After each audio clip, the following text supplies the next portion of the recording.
अंतर्गत ग्राम कौवाखेड़ा स्थित संगम स्थल पर पंडित अरुणानंद जी शास्त्री निवासी ग्राम बासखेड़ा सात जी के सानिध्य में आयोजित 7 दिवसीय श्रीमद् भागवत कथा का आयोजन आज श्रद्धा, भक्ति और उल्लास के साथ संपन्न हुआ।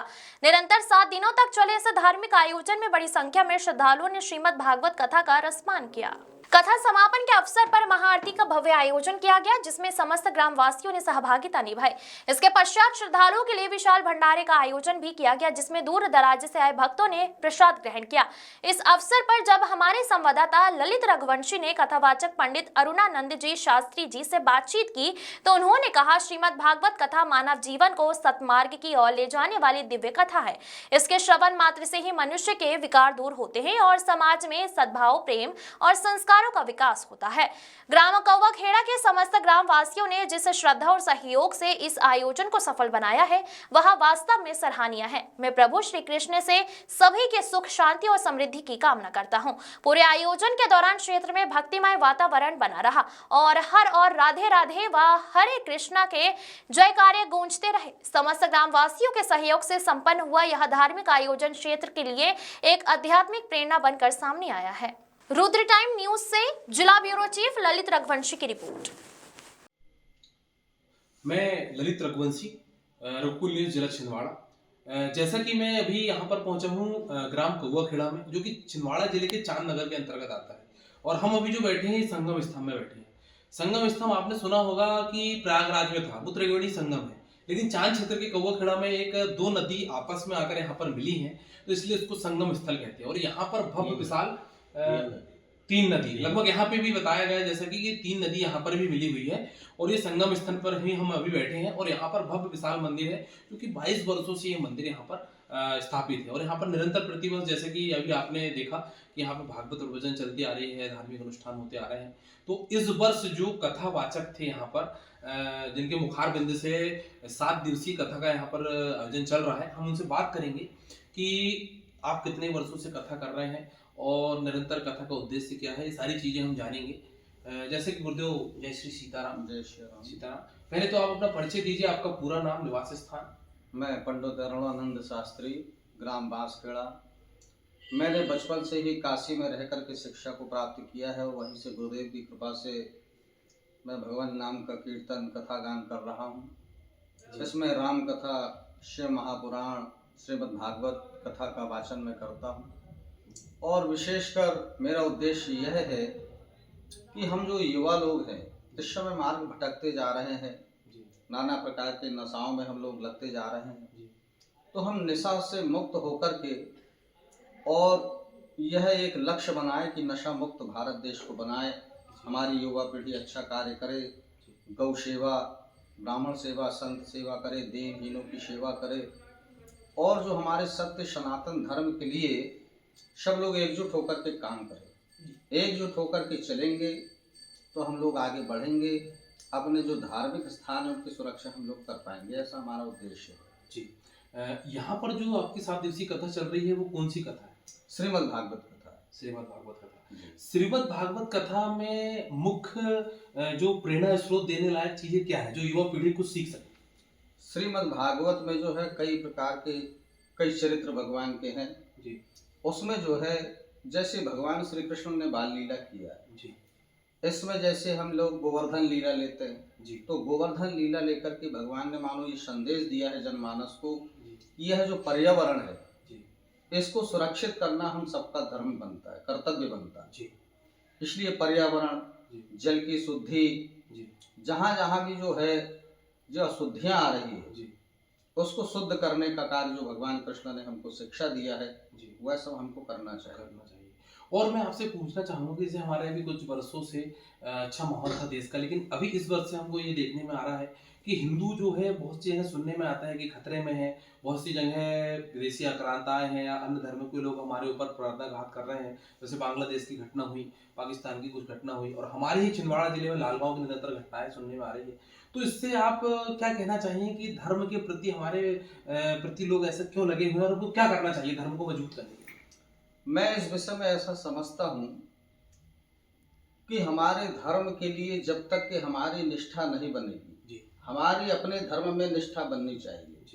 अगर हमारी निष्ठा हमारे धर्म के प्रति लगी रहेगी तो कोई भी धर्म वाला हमारे धर्म को इधर उधर नहीं कर सकता। हम लोग अपने धर्म के लिए बिल्कुल खड़े रहें, धर्म पर निष्ठा रखें और धर्म पर चले, तो कोई भी धर्म वाले हमारे धर्म को इधर उधर नहीं कर सकते। हमारी निष्ठा बनी रहनी चाहिए अपने धर्म में।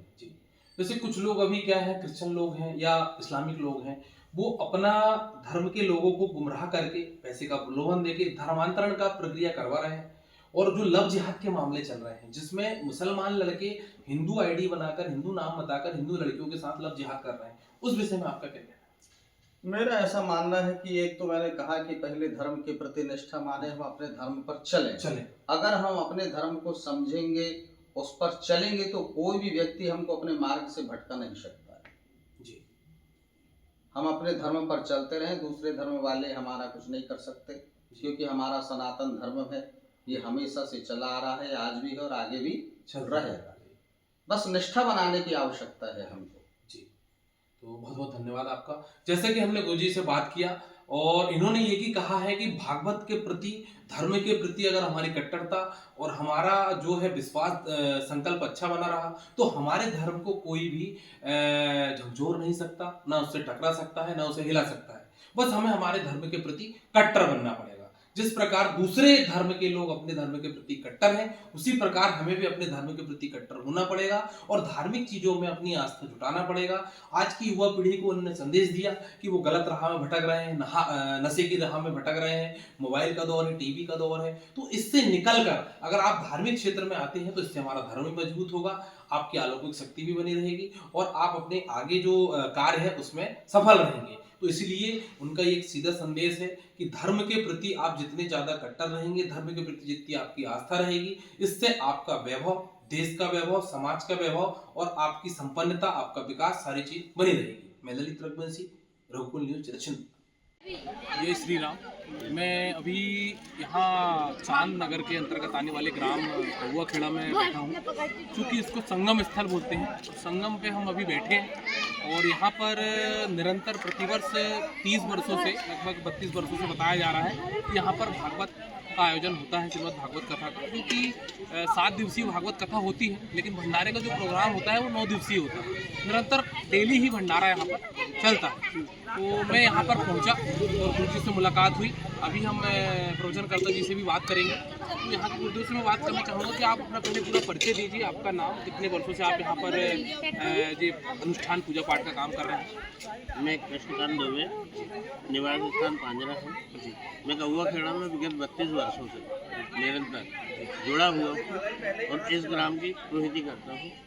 इस स्थान से विशेष जुड़ा हूँ और यहाँ से मुझे काफ़ी उपलब्धियाँ हुई है। मतलब मैंने स्वप्न में अगर कुछ मांगा हो तो मुझे प्रत्यक्ष मिला।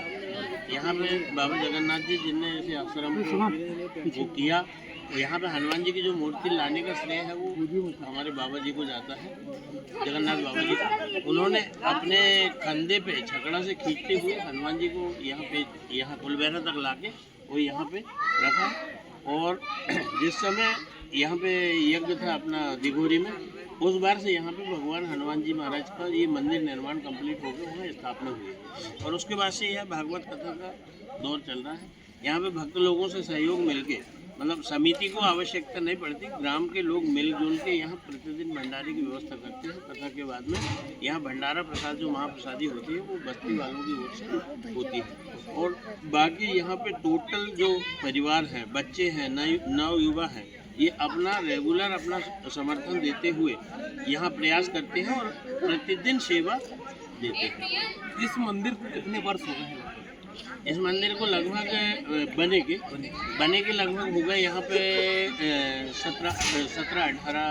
22 वर्ष पूरा कंप्लीट हो चुके।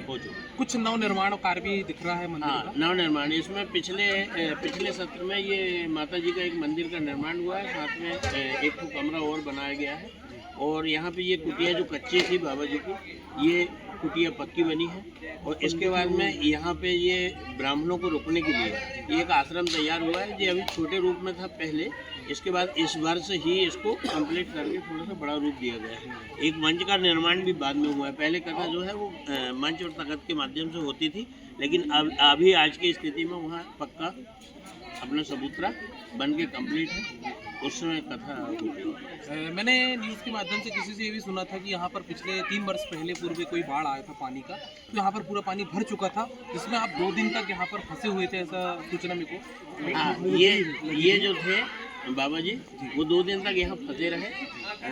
वो यहाँ से हेलीकॉप्टर से भी मदद की गई थी, पर आप निकल नहीं पाए थे, इसलिए फिर 2 बच्चे बस्ती से आके इनको दूसरे दिन निकाल के ले गए तैर के। इतना ऊंचा स्थान होने के बाद भी यहाँ पर पानी था? हाँ, यहाँ पे तो पानी मतलब बहुत भर गया था। ये समझ लो कि मंदिर के नीचे वाला भाग, हनुमान जी के नीचे वाला भाग जो था वो पूरा डूबा हुआ था। ये कुटिया भी आधी डूबी थी। बाबा जी सिद्धि पे बैठ के और उन्होंने अपना आश्रय लिया था। तो ये थे हमने यहाँ का पूरा प्राचीन मंदिर है। ये लगभग 22 वर्ष बता रहे हैं मंदिर को, और कथा को लगभग 32 वर्ष यहाँ पर बता रहे हैं, क्योंकि यहाँ पर गांव का भी सहयोग होता है, क्षेत्र का भी सहयोग होता है। काफ़ी जनप्रतिनिधि यहाँ पर आते हैं, जैसे कि आज भागवत का समापन था और आज विशाल भंडारा भी हुआ है, और भंडारे में भी सभी लोग यहाँ पर अपना प्रसाद ग्रहण करते हैं। लगभग यहाँ पर 500-600 से लेकर 1000 से लेकर 2000 तक भक्त यहाँ पर बताते जाते हैं। प्रति वर्ष ही यहाँ पर भक्तों की संख्या बढ़ते ही जा रही है निरंतर। तो आगे मेरा आपका ये कहना है कि धार्मिक आस्था को बढ़ाते हुए ऐसे मंदिरों को आप अपना श्रेय दें, श्रमदान दें, अपना जो भी है अंशदान दें, अन्नदान दें, जो भी आपसे बनता है, क्योंकि धार्मिक अनुष्ठान होते हैं तो इस क्षेत्र में शांति का माहौल, वातावरण बना रहता है। मैं ललित रघुवंशी, रघुकुल न्यूज़, जिला। अभी इस वर्ष भी 2 भक्तों के द्वारा यहाँ सीमेंट की चेयर उपलब्ध कराई गई है। एक शंभू पटेल कौवा खेड़ा और एक मनोज ट्रेडर्स गुमगांव वाले की ओर से अभी आज ही यहाँ पहुँचवाई गई है। तो जैसे कि आपने अभी सुना, गुरुजी ने बताया कि यहाँ पर ऐसे बहुत सारे दानदाता भी हैं जिन्होंने अच्छा दान भी किया है और मंदिर का काफ़ी सपोर्ट भी करते हैं, और आगे कोई अगर करना चाहे तो स्वागत है उनका। मंदिर समिति उनका स्वागत करती है कि जो भी आप अन्नदान, धन दान जो भी आप देना चाहें तो भगवान आपको उससे बढ़ के देगा, गुरुजी ने जैसा कि बताया। तो मेरा निवेदन है कि आप यहाँ पर जरूर आएँ, इस मंदिर का दर्शन जरूर करें और यहाँ की महत्वता को जानें। और यहाँ पर आने से